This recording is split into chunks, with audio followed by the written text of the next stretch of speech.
Welcome to Happy Home with Dan and LaTane. We are a real estate couple that focuses on faith, family, and financial freedom. We're going to kind of focus on... Hey, I'm glad you messed up finally. Focus on philosophies, goals, that kind of area. Let's talk about that. All right. Well, I'm going to quote my great friend Mike Webb with First Responders Financial. We went to a mastermind with him, and one thing he said to me several times at that mastermind was, Dan, run your own race. Mm-hmm. You're running your own race. Because I was talking to him about different philosophies, different thoughts, and, have just coming out of a partnership in our storage. Him and I had totally different philosophies. Mm-hmm. Our partner's philosophy wasn't wrong. No.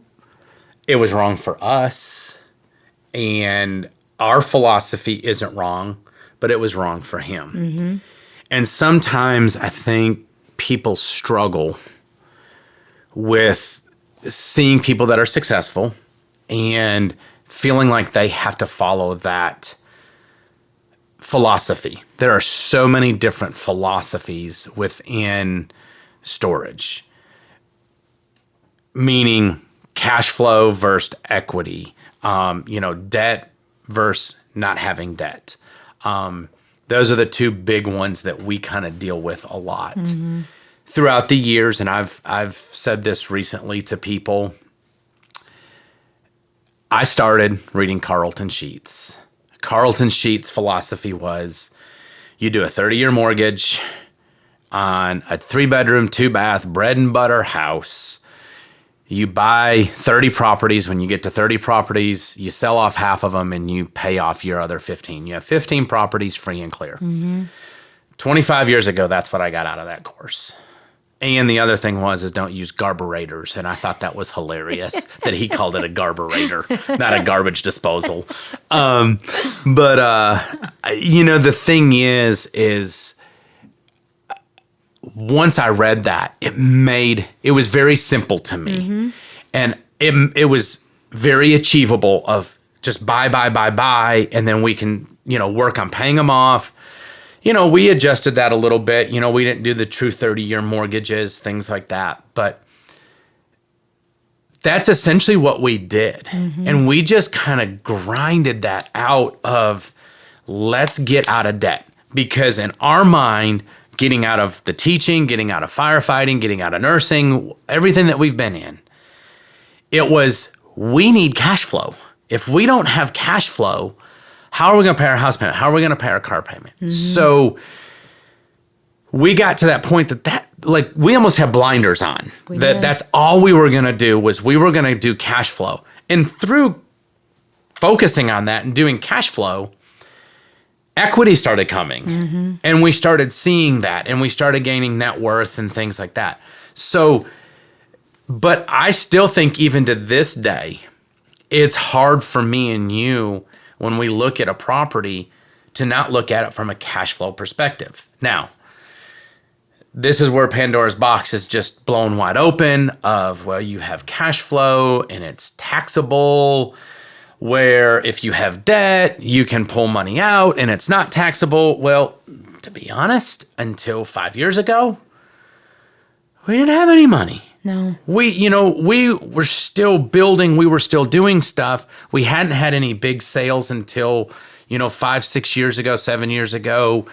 And we started getting hit with taxes. Well, then the conversation between you and I started of, what do we do? How do we deal with this? But even through all of that, we still, as we were driving back from Texas, we were talking, and it's like we still like the cash flow side of things. Mm-hmm.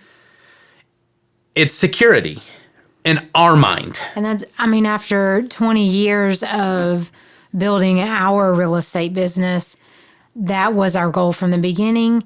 And obviously, goals change and adjust, and ours have. However, that still that's what we're comfortable with. We know the ramifications of it. Now, we do take some other ways to try to offset some of the tax liability. We've been learning other ways, but we know our comfort zone. And for us, to some extent, we have come to a place that, okay, we know we're going to be taxed on this, and that stinks, but it's a reality of what we do, and it's just part of it. And for us, the ability to have a clear mind, and I call it pillow time, the time that our heads on our pillows, we can rest and we can feel comfortable, even though we're going to pay tax. This is the thing. I don't care what anybody says. We've done 1031s. We've done cost segregations. There's a few other things that get a little more sketchier. 1031s are legit. Cost segregations are legit. Cost segregation, there's a point that you have to recapture. 1031s, all you're doing is kicking the can down the road. You are going to pay the taxes So, eventually. that philosophy is we're making bunches of money now. 10 years down the road when we sell, we're older, more likely that you're going to be in a lower tax bracket or not pay as much or not have as much income. But the thing that people don't think about is government and what, you have Republicans, you have Democrats, who's in office. Tax laws change all the depending time. on the political climate. So All the time. whatever tax strategies you're putting into place now are great and work for you, but you don't know that same idea is going to be in place 5 years down the road Nope. when you're ready to sell. I mean, things changed. So we came to a place that, okay, we know the ramifications. We know what we're getting into and what we're signing up for when we say we don't want the debt, we want the cash flow. And so we are comfortable with that. There are people that are not, and that is totally fine. Our storage partner, I think he got hives when we talked about having cash flow. But just as much as he got hives with cash flow, we got hives with him wanting to have debt because we worked so many years to not have debt, because that was such a big weight for us to know, okay, we are responsible for this debt. If something were to happen, it all falls back on us. We're going to have to take the responsibility. What does that look like? And so it became, if we don't have the debt, we don't have the responsibility of the debt. So if 5 out of 10 tenants don't pay for 6 months, if we don't have debt on it, we can weather that because we don't have a bank loan. It shortens the cash flow. Okay, that stinks, but we can work through that rather than being responsible to a bank for a payment that's got to be paid. And once again, there are strategies with taking on debt. You have huge reserves. Yeah. Where truly, when we were paying so many things off and getting things getting them stabilized, we did not have a lot of reserves. We were pretty lean. We worked very, very lean. Yeah. So, there's benefits for it being a hedge against inflation, having debt. We understand, remember, going back to you run your own race. What do you feel comfortable with? We're not saying the way that we do it is the way that everybody needs to do it. Because if that was the case, there's a lot of people that wouldn't be. Yeah. Once again, we still work out of a milk crate, organizing things. It's okay to be you. It's okay to feel comfortable with what you're doing. Mm-hmm. And you know what? Some guys will ramp up in 3 years. It took us 20 years. Mm-hmm. It's your race. It's some people get in to masterminds, to get into groups, to get around people. For me, I read Carlton Sheets' course and a couple other small courses, and I just started diving in. I didn't get involved in a bunch of the local groups. I didn't do all that. I recommend it because I see the value. Yeah. I feel like it made it slower for us. Yeah. So, but people have to get to the point when we talked at the very beginning, you don't give up. When you decide real estate's for you, you do it and you don't give up. Yeah. But then you have to figure out, and as you alluded to, kind of changing those goals, those dreams. For us, we sold a lot at the beginning. Why? Because we wanted that cash. Yeah. Now, after selling off a few things, I don't want to sell. We're not selling The only anything. way I'm going to sell is if it's a problem property. If I don't like it or there's something about it that I'm tired of, I'm going to sell it. But besides that, because of all the tax ramifications and things, I can handle the cash flow dealing with the taxes and stuff like that. So this is our story. This is who we are. We're not the only philosophy, but we're telling you our story and how we think. You might start and say, okay, I want to build some cash flow. But when you start seeing on your tax return, oh, that cost me X amount of dollars, I don't really want that, you might change at that point, or vice versa. It depends on what your goal is, what you're wanting. And when we say a philosophy, well, there's 1,000 different moving parts to that. When we say cash flow and you're going to be taxed on it, you are. But you also you have legal write-offs on a rental property because you and I are considered real estate professionals and investors by the IRS. That changes things for us. So our tax brackets are different than just someone that has a W-2 job. Well, when I was a firefighter, it was totally different. Yeah. Because I had a W-2. So our accountant did it differently. Yeah. All of this plays into the bottom line. And so all of that can help make a decision of, okay, cash flow is okay right now while I have a job because I'm not taxed the same way. But, if you get to a point that you leave your job and then it might change for you. There are, like we've said so many times, there's so many moving parts and there's so many different ways to do it. Just know, don't look at the guy next to you that's been doing real estate for 5 years and he's doing well and, okay, I need to be doing it like that. There's no cookie cutter in this. And you're going to do a project and say, that was horrible, I never want to do it like that again. And the next time, change it completely up. Or you're going to do a project and be like, okay, that went smooth, let's do it again. And you're not going to be able to replicate it. It just depends every time. So you've got to be flexible to move with what's moving. The real estate market goes up and down all the time. That changes interest rate, that changes rent rates, that changes purchase price. It changes so much. When you're doing fix-ups, material costs change, labor costs change. So all of this is so fluid that you're not going to set, okay, this is the way I think and the way I want to operate this today, and that be the same 3 years from now. It's going to change, but along the line, you figure out what works for you, what works for your family, what you want to do, what your goals are, and as those change, you change the way you're operating in all that. I think you're leading into what you just said right there. Things change in your family. One thing that I think back to with our partner in storage, he was younger than me. Mm-hmm. And he was ready to just roll. And he has younger children than we do. Yeah. And so we were kind of at that point that we had sold out of a few things, got out of debt, and we wanted to enjoy life and enjoy some things. That's when I, walked away from the fire hall. Yeah. And it was just like, we were just at a different stage in life. And so some of real estate and some of your philosophies, I remember years ago when, I guess it was probably 10, 12 years ago, I looked at a house, and this house is great because it actually just got fixed up and sold again. But I looked at a house and I went to my mentor. Now remember, my mentor is, how old is he? He's 16 years older than me.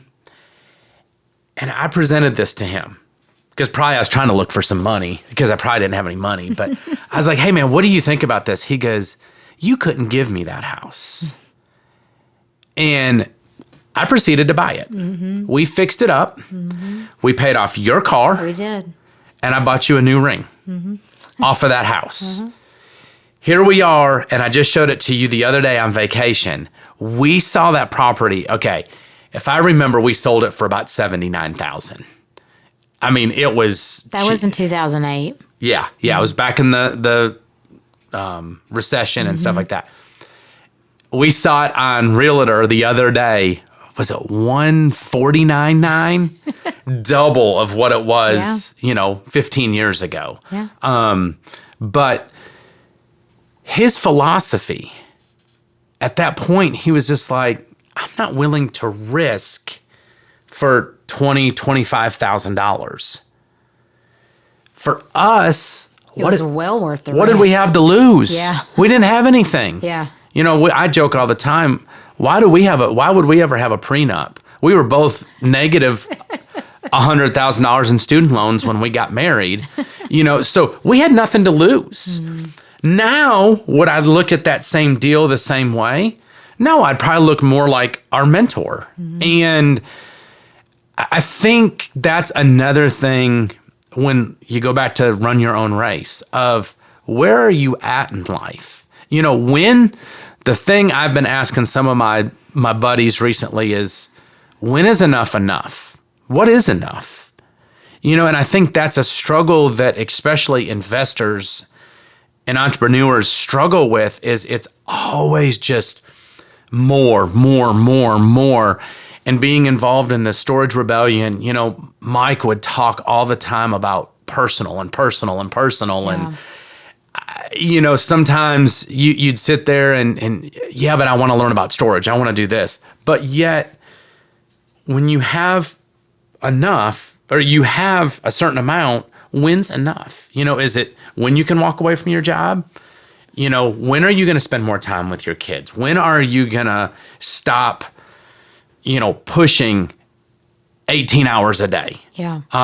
So this all goes back to philosophy. I think that was another thing with us and our storage partner was he was still in that ramp up grind. And I think we were at a point of not that we're wanting to rest in our laurels, but yet we wanted to enjoy the last 20 years of what we had been doing. And we finally sold some things and paid off all of our rental properties. I could leave my job. You left your job. And it was like, we just went straight into storage and it was overwhelming to us. And it just, I think it was, from a biblical perspective of being unequally yoked. I don't know that we were necessarily unequally yoked in that perspective, but our thought processes were so far apart that neither of us could find a common ground to be like, okay, we can work through this we have very strong thoughts on the way we do our business, as does he. And again, neither is wrong. It's just what works for us doesn't work for him. What works for him doesn't work for us. Now, 15 years ago, it might have. When we had younger kids and we were really trying to push some things out. Well, and grow our business. Scale it and make it to where we were doing really well. But we're not trying to scale by leaps and bounds now. Yes, we are buying and building and growing. Absolutely. But not like we were. It's not like we've got to buy everything we come across. And if we don't like the project, we're good to pass on it and see what happens next. I can kind of pick and choose what we want to do. We don't have, the property that we had under contract that we were going to buy that had 26 cats, 3 dogs. The floors were urine saturated, trees everywhere. It was a complicated deal. And it was like, it just got to that point that 10 years ago, I'd have made it happen. Absolutely. I was just like, you know what? It's not worth it. It's not worth the frustration. I would rather be able to focus on other things that we're working on than adding another headache and another stress. So for us, some of our philosophy now is, does this get in the way of us enjoying our life? Yeah. Being able to come home and relax. Your dream, and we're fulfilling it a little more recently, of going on more and more vacations. Yeah. I don't want to have to feel like I have to be here every day of the week just to be able to get projects done, get, more guys over to these houses. I want to be able to go. I want to be able to jump on a cruise ship. I want to be able to go to Florida. Yeah. So our philosophy is, yes, we want to grow. Yes, we want to continue to do what we've done for years, but we can pick and choose a little more. Yeah. So we don't have to fight and scale and take on our 20-unit apartment building that we did 8 years ago, that it was weekly rentals and, foundations and everything having to be rebuilt. We don't have to take that on. We can kind of look for the cream of the crop, something that's great area, that kind of stuff. It's less risky. Yeah. So we're older. We don't have to. Yeah. So I think that when you start thinking about philosophies, when you start thinking, if you're just getting started, what stage of life are you in is one thing. What is your risk tolerance? What is your financial? I mean, there is so many aspects to this. But I think it's important, we were just having a conversation with our son a little bit ago of sometimes being in your own head and taking time to think is okay. Yeah. So many people with cell phones and so plugged into technology, we don't take the time to sit down. And I'm going to be the first one to admit, sitting down and getting in touch with your feelings, getting in touch with, in the last 2 years, especially since I quit the fire hall, I've keep on coming back to this with you of, so what are we doing? What's our long-term goal? We've looked at buying some stuff internationally, just because it's cheap on the ocean, beautiful, getting some culture. And then, we were like, yeah, boy, we don't want to leave the U.S. I'm not a huge. Probably not a good idea for us. People that know me, I'm not big on getting on commercial airplanes. Mm-hmm. I can do it. It's not that, but if I can drive, I'm driving. Mm-hmm. We drove 15 hours to Texas. I'm a driver. Yeah.